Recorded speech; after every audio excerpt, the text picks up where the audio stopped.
여러분 하나님의 말씀을 잘못 해석하는 것만큼 무서운 게 없습니다.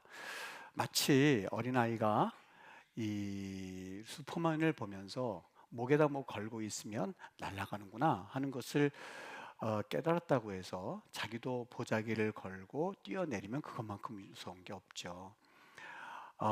예를 들어서 많은 말씀들을 우리가 오해하고 곡해할 때가 있습니다만, 하나님이 우리의 중심을 보시는 것 맞죠? 하나님이 우리의 외모보다도, 하나님은 사람은 외모를 볼 줄 모르겠지만 하나님은 중심을 보시는 게 맞습니다. 그러나 그렇다고 해서 이 동성애자들이나 아니면 교회를 나가지 않으면서도 마음만 있으면 되지, 내가 마음으로 하나님을 사랑하면 되지 라는 식으로 하나님을 이해하고 그리고 내 자신을 변명한다면 이건 참 곤란한 일입니다. 굉장히 곤란한 일입니다. 마치 내가 아내를 사랑하고 있으니까 선물이 뭐 어떤 작으면 어떻고 크면 어때, 마음이 중요하지. 그래서 아내의 생일날 아내가 가장 좋아하는 것이 아닌 가장 싫어하는 동물이나 아니면 선물을 준다면 그것만큼 이 아내에게 실망을 끼친 게 어디 있겠습니까? 여러분, 하나님이 중심을 보신다 했을 때 그 중심이라고 하는 것은 바로 그 당시에 자기의 감정을 말하는 것이 아니라 하나님에 대해서, 그 하나님이 참 좋으신 하나님을 알고 사랑하고 있으니 하나님이 원하시는 것을 해드리겠다라고 하는 그 마음의 자세를 하나님께서 보신다는 것이지, 단순히 그 당시에 내가 감정, 나 하나님 사랑해 라고 하면서 하나님이 싫어하시는 동성애나 하나님 기뻐하신 일을 함에도 불구하고 내가 하나님을 마음을 향하여서 내가 하나님을 사랑하는 마음이 있으니 괜찮을 거야 라는 식의 해석은 참 곤란합니다. 하나님께서 우리를 받아주시는데 여러분, 있는 그대로 받아주시죠? 맞습니다. 하나님 우리를 있는 그대로 받으시는 하나님입니다. 그런데 그렇다고 해서 이 말씀이 준비됨이 없이 살아가는 그리스도인의 자세를 정당화시킬 수 있는 말씀은 아니라고 하는 것이죠. 여러분, 우리가 꼭 기억해야 할 것이 있습니다. 하나님도 이 기회라고 하는 것을 준비된 자에게만 허락하신다고 하는 평범한 진리입니다. 오늘 우리가 이 사사 11번째 시간을 가지게 되는데 입다에 대해서 보려고 합니다. 입다는 그 출신 배경이 아마도 성경에 이런 출신 배경이 있었을까라고 싶을 만큼 굉장히 불우한 사람 중에 한 사람이 입다입니다. 성경에 보면 기생이 길르앗에게서 낳은 아들이었다 이렇게 표현하고 있습니다. 길르앗이 두 가지가 다 됩니다. 하나는 지역 이름이기도 하고, 길르앗이라고 하는 사람에게서 났나 보다 이렇게 생각할 수도 있는데, 혹은 그 이름이 길르앗이라고 표현함으로써 밝히고 싶지 않은, 어떻게 보면 길르앗에 있는 모든 남자들일 수도 있습니다. 그 중에 한 사람에게서 낳은 아들일 수도 있습니다. 그래서 성경에는 길르앗에서 낳은 아들이다. 누가요? 기생이. 여기서 기생이란 말은 원래 히브리 말로 조나라고 되어 있습니다. 조나라는 말을 어디서 들으셨죠? 기생 라합이라고 할 때 그것도 역시 조나입니다. 무슨 얘기냐? 좋은 말로 해서 몸을 파는 여자고, 좀 속된 말로 해서 창녀였습니다. 그러니까 이 여인이 길르앗에 사는 남자들 중에서 어쩌다 태어난 아들이 누구였었어요? 입다였었어요. 여러분은 어떻게 그가 지낼 수 있을까? 그 남자는 그 여인을 데리고 와서 자기 첩으로 삼고, 그리고 아들을 낳아서, 모든 아들을 낳아서 기르고 있는데, 입다가 어떤 취급을 받았을 것이다 라고 하는 것은 굳이 설명 안 해도 대충 짐작이 갈 겁니다.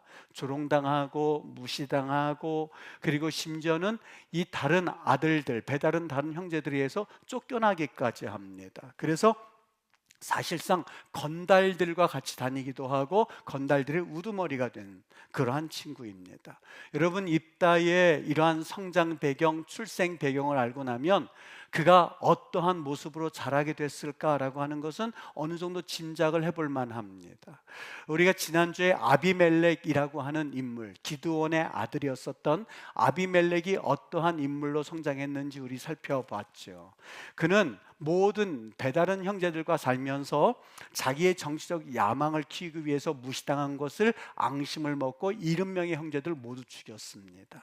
오늘 입다는 최소한 아비멜렉보다도 더 불우한 사람임에 틀림이 없습니다. 왜요? 아비멜렉은 아버지가 기드온이라고 하는 사사의 아들이었었다고 하는 최소한의 그래도 붙잡을 끈이 있거든요. 그런데 이 사람은요, 입다는요, 아버지가 누군지 몰라요. 단순히 그냥 길르앗이었었다, 인천 사람이었었다라는 것밖에는 몰라요. 그리고 자기의 어머니는 몽을 파는 여인이었었어요. 어떻게 보면 아비멜렉보다도 더 형편없는 그러한 불우한 가정 환경의 사람이 입다였었거든요. 그의 장래가 어떻게 됐을까?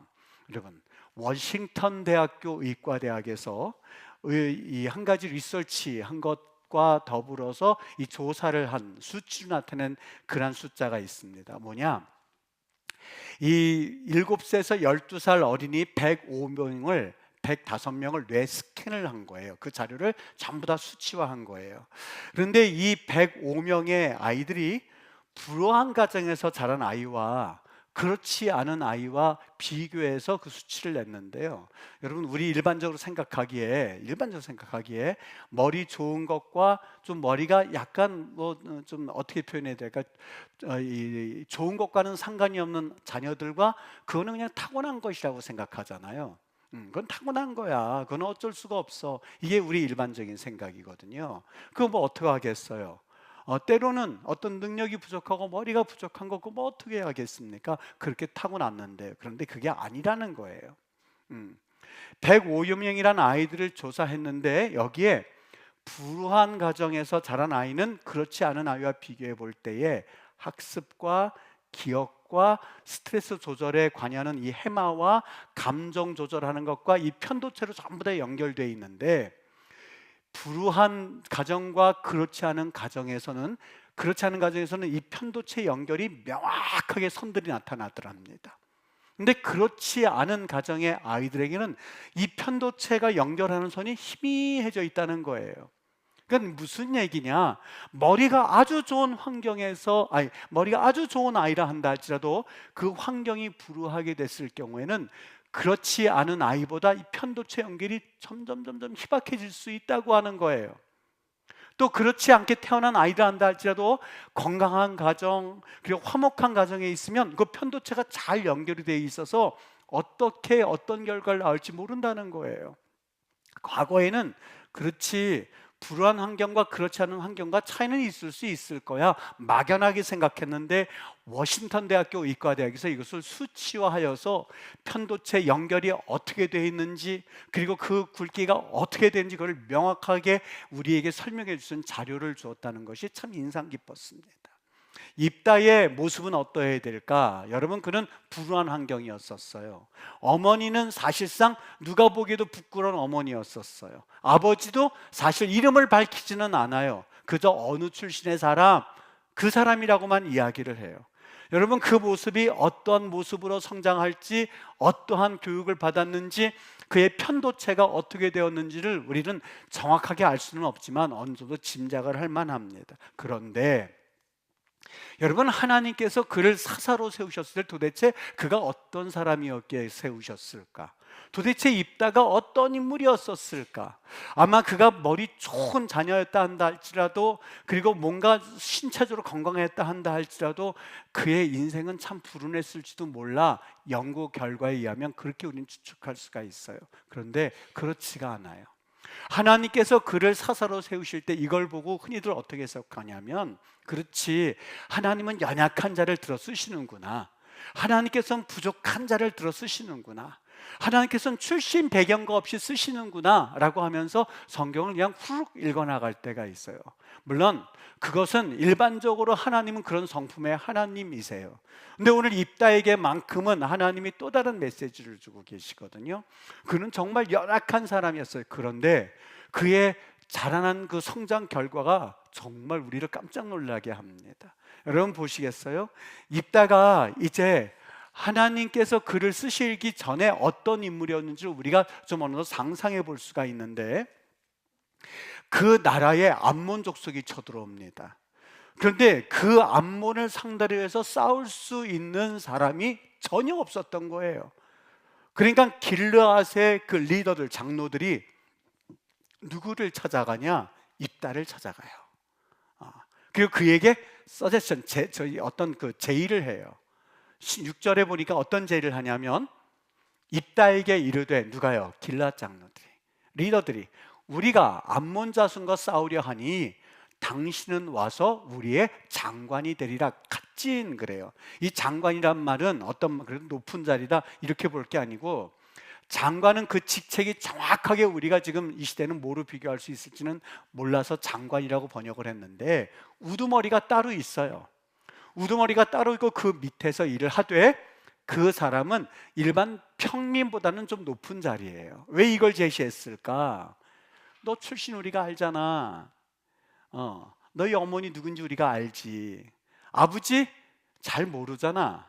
그리고 너 지금 어떤 상황이란 거 우리가 알지. 이 정도면 괜찮은 거 아니야? 갓지인 정도면 네가 우리의 전체 대통령은 되지 못해도 사람들의 리더는 돼서, 국회의원 정도는 돼서 일해 볼래? 그 대신 전쟁할래?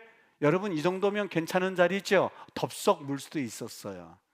근데 입다가 여기 뭐라고 말하냐면 8절 말합니다. 아니, 그 7절 봅니다. 7절에 이렇게 말해요. 입다가 길앗 장로들에게 이르되, 너희가 전에 나를 미워하여 내 아버지 집에서 쫓아내지 아니하였느냐? 너희들이 나 쫓아냈잖아. 이제 너희가 환난을 당했다고 어찌하여 내게 왔느냐 하니라. 거절이에요? 예스예요? 거절이에요. 이런 자의 거절해요. 아니, 우리가 갓진을 제의했는데 이걸 거절해 버리는 거예요. 이 사람 뭐 어떻게 된 거 아니야? 그래도 그렇게 불량배워 쓰고 출신이 그 정도면 괜찮은 제의 아닌가? 근데 이런 자의 거절해 버려요. 왜요? 그에게는 한 가지 생각이 있었어요. 8절에 다시 그 리더들이 다시 의논을 해가지고 입다에게 왔어요. 이번에 뭐라고 그러냐? 길앗 장로들이 이번에는 입다에게 이르되, 이제 우리가 다시 당신을 찾아온 것은 우리와 함께 가서 암몬 자손과 싸우게 하려 함이니. 자, 보세요. 조금 전에는 우리를 위하여서 싸우겠니? 갓진을 주겠다 그러니 이제는 뭐예요? 우리와 함께 가서 저희도 싸울게요. 함께 가서 암몬 자손과 싸우게 하려 함이니, 그리하면 당신이 우리 길앗 모든 주민의 머리가, 로시라고 그래요. 우리 주민의 머리가 되게 하리라. 뭘 그때 내세워요? 전체 리더를 세우게, 대통령으로 만들어 주겠다 그래요. 여러분, 여기에서 뭐라고 그래요? 있다가 yes. 어떻습니까? 그에게는 큰 그림이 있었고 나름대로는 협상가의 어떤 기질이 있었는데, 이 협상가의 기질이 어디서 나타났냐? 암몬 족속과 살 때 또 한 번 나타납니다. 여러분, 그가 전쟁한다고 힘을 가지고 나갑시다 이런 게 아니었었어요. 암몬 자손에게 먼저 보내서 그들에게 철저하게 너희들 왜 우리 땅을 침범했니? 라고 하는 그 이야기를 합니다. 그때에 이 땅은 우리의 땅이니 우리가 가지는 게 정당하다라고 암몬 족속이 대답을 하자 그가 세 가지를 정확하게 말합니다. 첫 번째, 내가 역사적으로 설명해 줄게. 길앗 땅은 시온의 땅이었지 암몬 족속의 땅이 아니었거든. 너희들과 상관이 없는 땅이거든. 역사적인 관점을 쭉 설명을 해줘요. 두 번째, 신학적인 면에서 여호와 하나님이 우리에게 주신 땅이거든. 세 번째, 너희들이, 우리가 여기 300년 살 동안에 시효적 지배를 하고 있었는데 한 번도 너희들은 우리에게 요구하지 않았거든. 역사적으로, 신학적으로, 시효적, 정치적 이야기를 함으로써 정확하게 이것이 우리의 땅이라는 것을 암몬 족속에게 설명을 해줘요. 받아들여요? 안 받아들여요? 안 받아들여요. 전쟁할 명분이 있어요? 있어요.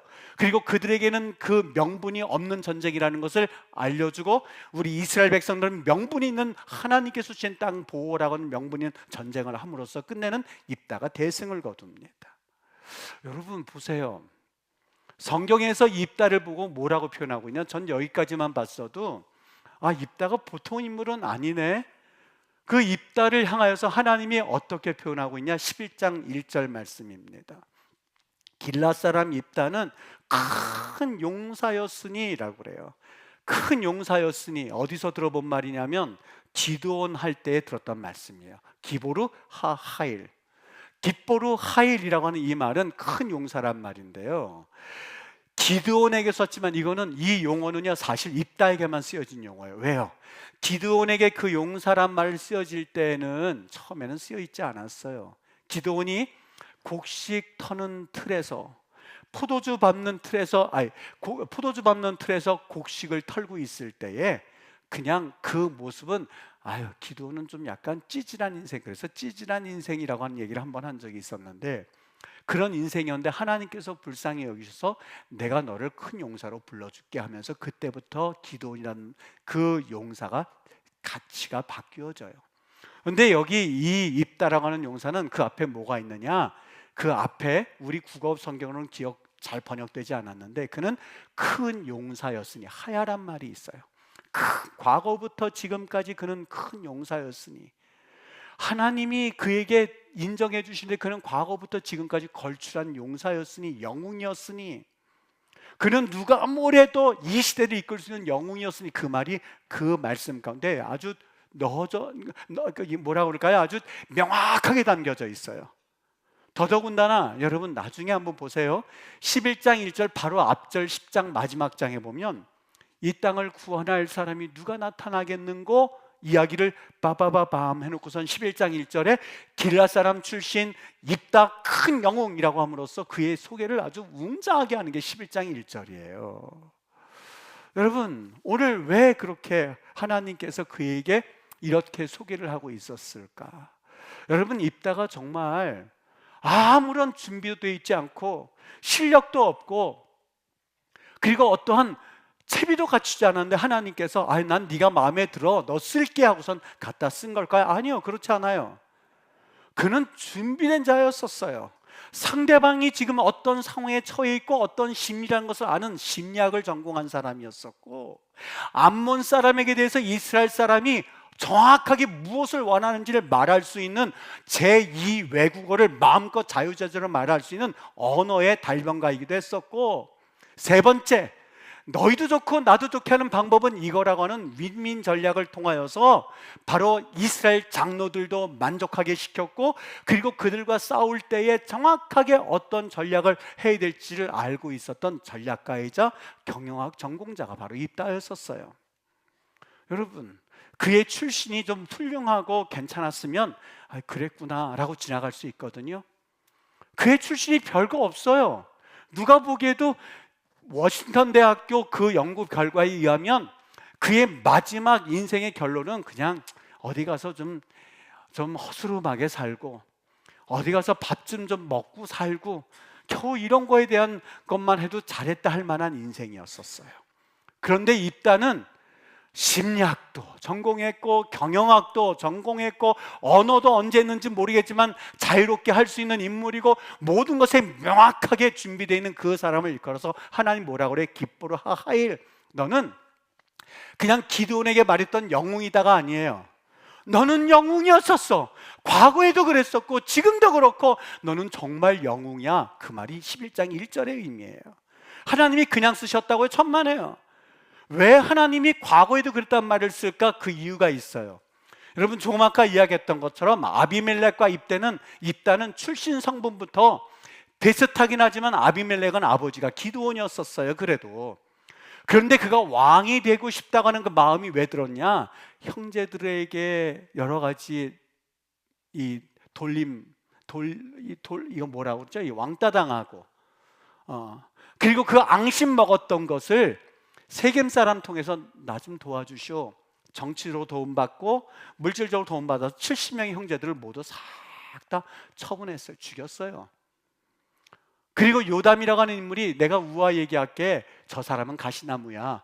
무화과나무, 그리고 포도나무, 그리고 감람나무, 그 사람들은 왕이 되어달라고 할 때 그 사람들은 다 그 나무는 안 된다고 그랬는데 가시나무는 하겠다고 그랬어. 저 아비멜렉이 그런 사람이야 라고 요담의 우화도 기억하시죠? 결국에는 이 아비멜렉이요, 세겜 사람들을 지난주에 보았던 것처럼 다 죽여 없앱니다. 왕이 되어서 얼마나 많은 사람들이 피해를 줬는지 모릅니다. 왜요? 자기가 서자 출신이라고 하는 그것 때문에 왕이 되어서 한번 휘둘러 보겠다는 마음으로 그런 끔찍한 일을 벌인 게 아비멜렉이었었어요. 여러분, 여기 오늘 우리가 보는 입다는요, 물론 다음 주에 그의 연약한 점도 보겠지만 최소한 그는 아비멜렉보다 형편이 더 나빴거든요. 형제들을 전부 없애기도 남았거든요. 근데 그렇게 하지 않았어요. 형제들이 너 재산 못 가져가고 쫓아낼 때에 터벅터벅 걸어 나왔어요. 어떻게 보면 이 세상 삶이, 원수는 돌에 새기는 게 이 세상 삶의 법칙인데 돌에 새기지 않았어요.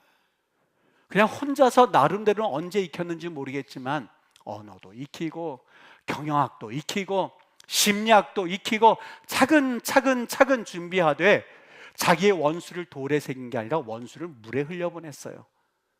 그리고 하나님을 바라보고 있다는 것을 우리는 여기 보게 되거든요. 여기 이렇게 말해요.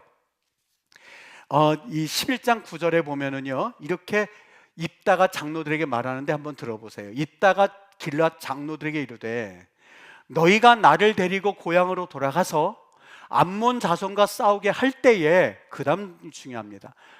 내가 싸울 때에 내가 이기게 되면 너 나를 머리로 세워줘, 이게 아니라 싸우게 할 때에 만일 누가요? 여호와 하나님께서 그들을 내게 넘겨주시면 내가 과연 너희의 머리가 되겠느냐, 대통령이 되겠느냐? 누구라고 그래요? 내가 싸워 이기는 게 아니에요. 싸우게 될 때에 여호와 하나님께서 내게 넘겨주시면 정말 나 머리가 되게 해줄 겁니까? 그때의 인간적인 생각으로 가득 차 있었던 길앗 장로들이 하나님이 계시지 알고는 10절에 말해요. 길앗 장로들이 입다에게 이르되 우리 사이의 증인이시니, 누가요? 여호와가 우리 사이의 증인이시니라고 하면서 그때 그들은 처음으로 여호와란 말을 합니다. 누구 때문에요? 창녀의 아들. 누구 때문에요? 아버지 없는 자녀. 누구 때문에요? 쫓겨난 사람에 의하여서. 누구 때문에요? 원수를 원수로 갚는 것이 아니라 혼자서 성품 순화도 시키고 나름대로 실력을 쌓았던 이 사람이 한마디 해요. 당신들 길앗 장로들이잖아. 내 힘으로 싸우는 거 아닌 줄 알잖아. 여호와 하나님께서 이기해 주시면 날 정말 머리로 세울 겁니까? 라고 했을 때에 그렇지, 우리 하나님이 계시라고 하면서 길앗 장로들의 입술에서 처음으로 여호와란 말이 나온 게 바로 입다의 이야기 다음에 나오는 이야기예요. 여러분, 누군가에게 우연히 어떤 일이 일어나면 우리는 종종 그 사람 운 되게 좋다라고 말해요. 여러분, 어떤 사람이 기회를 잡으면 왜 나는 저런 기회가 없을까라고 하면서 하나님이 나를 축복하시지 않는다고 우리는 착각을 합니다. 여러분, 저는 이 영국에서 꼭 가보고 싶은 장소가 하나가 있습니다. 별로 다니질 못했어요. 그냥 있는 동안에 그냥 맨체스터 그 도시에서 거기 그 자리에서 그렇게 여행을 한 적이 별로 없어요. 그런데 내가 만약에 여행을 하게 되면 꼭 가고 싶은 장소가 하나가 있어요. 어디냐? 윈블던이에요. 윈블던은 6월 넷째 주하고 7월 첫째 주 그 사이에 2주 기간 동안에 이 테니스 대회, 윈블던 대회가 열리게 되는데 굉장히 유명합니다. 근데 이 목사는 테니스를 칠 수 있는 것도 아니고 그 점수를 내는 방법도 잘 몰라요. 윈블던을 가고 싶은 것, 그래서 그 테니스 그거를 꼭 보고 싶은데 이거는 경기를 보고자 함이 아니에요. 거기에 가면 뭐가 있느냐? 이 윈블던 테니스 코트가 거기 있습니다. 근데 거기에 그 잔디가 있는데 그 잔디는 아무도 거기서 경기를 할 수가 없어요. 윈블던 대회가 열리는 그 주간 2주 기간 동안만 사용할 수 있는데 그 잔디 2주 동안 사용하기 위해서 얼마나 준비하니? 1년 동안을 준비해요. 각종 예산과 그리고 사람들을 동원해서 아주 철저하게 준비를 합니다. 그래서 저는 잔디가 뭔지 잘 모르니까 한번 나 가서 도대체 윈블던 테니스 코트에 있는 그 잔디 좀 한번 만져봤으면 좋겠다는 마음에 꼭 거기에 가고 싶어요. 1년 동안에 겨우 1년 동안 준비할 때에 겨우 2주를 사용하기 위해서 1년간 준비하고 또 다음 1년, 그거 끝나고 난 다음 1년에 6월 말이 그때가 오길 위해서 2주 동안 사기 위해서 1년 동안을 물 주고 그 잔디를 보호하고 아무도 못 들어가면서 거기를 철저하게 보호합니다. 여러분 보세요. 2주간 대회를 사용하려고 1년을 준비하는 게 상식적으로 잘 이해가 되지를 않지요. 그런데 그게 바로 윈블던 대회를 유명하게 만드는 또 하나의 원인이 아닐까 하는 생각을 해봤어요. 저는 소프라노 누군지 음악도 잘 몰라요. 그런데 이 말씀을 준비하다가 한번 동영상을 틀어봤어요. 동영상에 신영옥 씨 그리고 틀고선 이 예화를 적으면서 한번 귀로 들어봤거든요. 우리나라 소프라노에 세 명이 유명한 사람이 있답니다. 하나는 조수미 씨, 맞아요? 하나는, 두 번째는, 조수미 씨는 저도 알아요. 그건 저는 아는데, 두 번째가 홍혜경 씨. 네, 유명하답니다. 전 몰랐어요. 세 번째가 네, 신영옥 씨. 아시나요? 전 몰랐어요. 근데 이 신영옥 씨가 유명하다고 그래서 했는데, 신영옥 씨가 왜 유명했는지 아십니까? 무명이었었어요. 정말 이 조연 중에 조연, 아무도 알아주지 않는 거예요. 노래 부르는 사람이 얼마나 많고 잘하는 사람이 얼마나 많은데 이렇게 눈에 띄겠습니까? 그런데 이 사람이 일약 스타가 됐었던 그 예화가 있는데, 1장 이 끝나고 나서 다 들어가지 않습니까? 2장으로 나와야 되는데 이 홍혜경 씨가 몸이 너무 아파가지고 더 이상 못하겠는 거예요. 나 못해. 난리가 났죠. 사람들은 기다리고 가서 이제 해야만 하겠고, 사람들은 기다리고 있고, 사람은 홍혜경 씨 난 더 이상 못해 하고 그냥 빠져 있고, 나 이거 어떻게 해야 되지? 우리 그냥 너무너무 힘들어하고 있을 때에 너 좀 해봐. 난 못해요. 너 좀 해봐. 난 못하죠. 어떻게 홍혜경 씨 그걸 어떻게 해요? 큰일 났다. 이거 이제는 우리 이거 어떻게 책임져나 했을 때에 여기 지금 말씀하신 신영옥 씨가 손을 들어요. 정말 무명이었었어요. 그냥 어쩌다 한번 하는 그러한 사람이었었어요. 그 신영옥 씨가 제가 하겠습니다. 아니 그거 할 수 있겠어요? 네, 할 수 있을 것 같아요. 여러분이 신영옥 씨가 무명이었는데요, 무슨 무대에 서든지 간에 이걸 다 외우기 시작하는 거예요. 왜요? 언젠가 기회가 생기면 나도 설 수 있지 않을까 하면서 모든 악장을 다 달달달달달 외워가지고, 그리고 자신의 차례가 아님에도 불구하고 다 외우고 있는 거예요. 근데 그날따라 홍혜경 씨가 나 못해요, 넘어져요. 당신이 해. 아니요, 우리 끝났죠. 못하죠. 그걸 어떻게 해요? 그런데 다른 사람들은 다 끝났습니다, 못합니다 할 때에 유일하게 기회가 왔다라고 말한 한 사람이 있었는데 신영옥 씨예요. 그 사람은 지금 이 순간은 두려워 떠는 시간, 이 시간은 우리 음악 이번에 망쳤다가 아닌 기회가 찾아온 거예요. 제가 하겠습니다. 내가 해볼게요. 얼른 들어가. 테스트할 시간도 없어요. 들어가가지고 2장부터 시작해서 완벽하게 모든 것들을 다 끝냅니다. 그게 바로 신영옥 씨가 소프라노의 또 한 번 스타로 태어나는 예고품이었어요.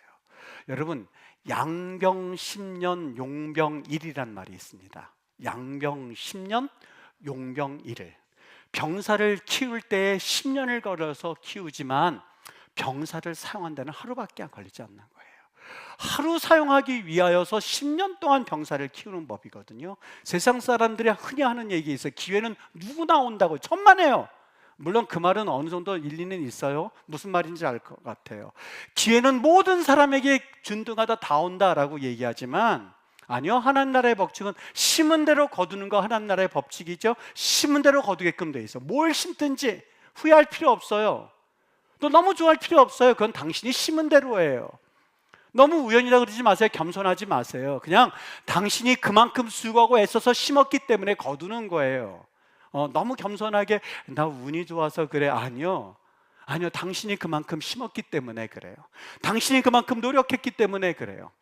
나는 운이 없어서 그래. 아니요, 심지 않아서 그래요. 그거는 법칙이에요. 그런데 세상을 살때 사람들은 누구에게나 기회문이 있다고요. 물론 어느 정도 맞지만 준비되지 않은 사람에게는 그 기회가 될 수 없어요.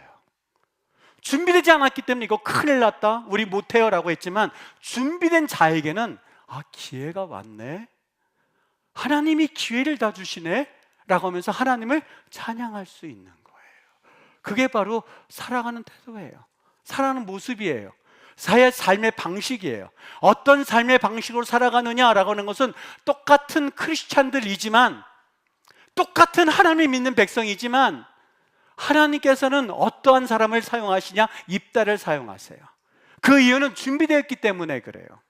루이비통 아시죠? 루이비통 아시죠? 저는 그거 잘 몰라요.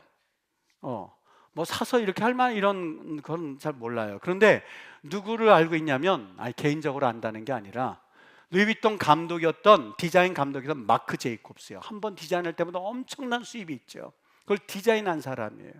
이 마크 제이콥스가 하는 얘기는 뭐냐면, 여러분, 무엇을 입느냐, 무엇을 걸치느냐 하는 것이 바로 그 사람을 결정짓는다, 이런 말을 하는 게 맞죠? 근데 그런 말을 하지 않았어요. 자기가 디자인하는 것을 입고 다니는 모든 전 세계의 명품족들을 보면서 가만히 유심히 바라보고 있다. 어떤 말을 했느냐? 사람이란 무엇을 입고 무엇을 걸치느냐에 따라서 매력이 달려있는 게 아닙니다. 사람의 매력은 무엇을 걸치냐에 달려있지 않습니다. 사람의 매력은 어떤 태도를 가지고 사느냐 하는 것에 달려있습니다. attitude라는 말을 써요. 어떤 태도를 가지고 있느냐. 여러분, 그리스도인이라고 해서 하나님께서 왜 나는 축복 하나 주고 저 사람은 축복하시지? 왜 하나님 나한테 길 안 주고 저 사람에만 주시지? 왜 입다야? 왜 모세야? 왜 요셉이야? 왜 에스더야? 여러분, 정말 성경에 있는 그 인물들을 하나님께서 그냥 있는 대로 쓰신다 그러면 다 쓰셔야지 왜 하필이면 모세지?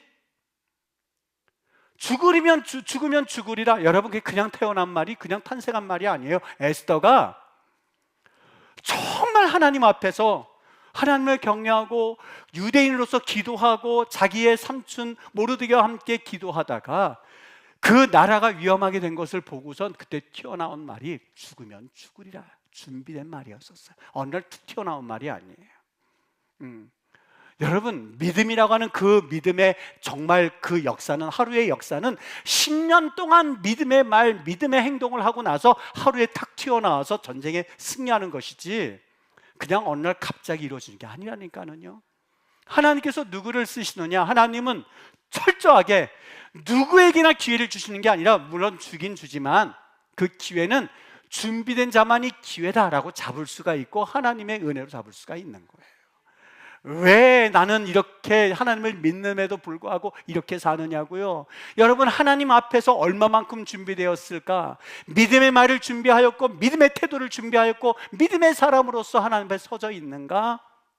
라고 하는 것을 오늘 입다를 통해서 우리는 보게 돼요.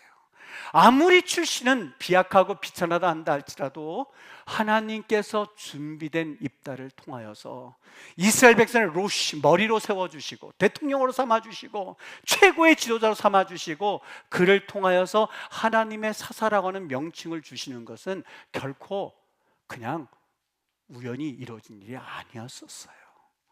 하나님이 있는 그대로가 아닌 있는 그대로 쓰시는 것을 맞지만 철저히 준비된 입다를 하나님 보시고 드러내셨던 거예요. 우리는 어떻게 준비하며 살아갈까요? 기도하세요. 왜 기도해야 되는지 아십니까? 기도해야만 영적 민감성이 있어요. 누가 할 수 있을까 할 때 저거 나에게 기회다라는 것은 어떻게 깨달을 수 있느냐? 정말 코트를 준비하고 1년 동안 준비한 사람이 2주 동안 쓴 거 할 때 지금 쓰세요라고 하는 그 허락을 해줄 수 있는 것처럼, 누가 할까 할 때 제가 이거 할게요 라고 하는 그런 담대함을 가지고 있는 것은 기도할 때에 하나님께서 주시는 영감성을 가지고 하나님이 주시는 음성이 나에게 들려왔을 때에 그겁니다 라고 밀고 나갈 때 그때 역사가 일어나게끔 되어 있어요. 어떻게 살아갈 것인가? 나는 왜 기독교인인데 이런 복을 받지 못하지?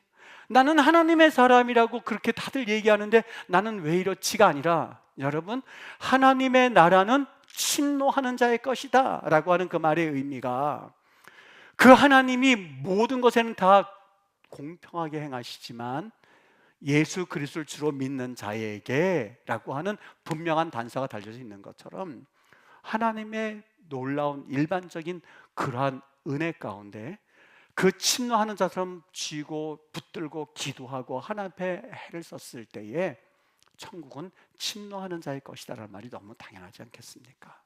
어떻게 살아가시겠습니까? 어떻게 사시겠습니까? 제가 꼭 기도해 주는 게 있습니다. 하나님, 그 가정마다 믿음대로 되게 해주시옵소서, 말씀대로 되게 해주시옵소서라는 얘기를 꼭 기도를 해줘요. 여러분, 주의 은혜 가운데 심은 대로 거두시되 무엇보다 준비된 자가 되어서 하나님 앞에 쓰임받고 칭찬 듣고 영적 민감성을 가지고 이 어려운 때를 잘 이기고 나가서 하나님 앞에 다시 한번 들어 쓰임받는 거룩한 믿음의 명문 가정들 되시기를, 그리고 하나님 앞에 그러한 은혜 가운데 세워주시기를 예수 그리스도의 이름으로 축복합니다.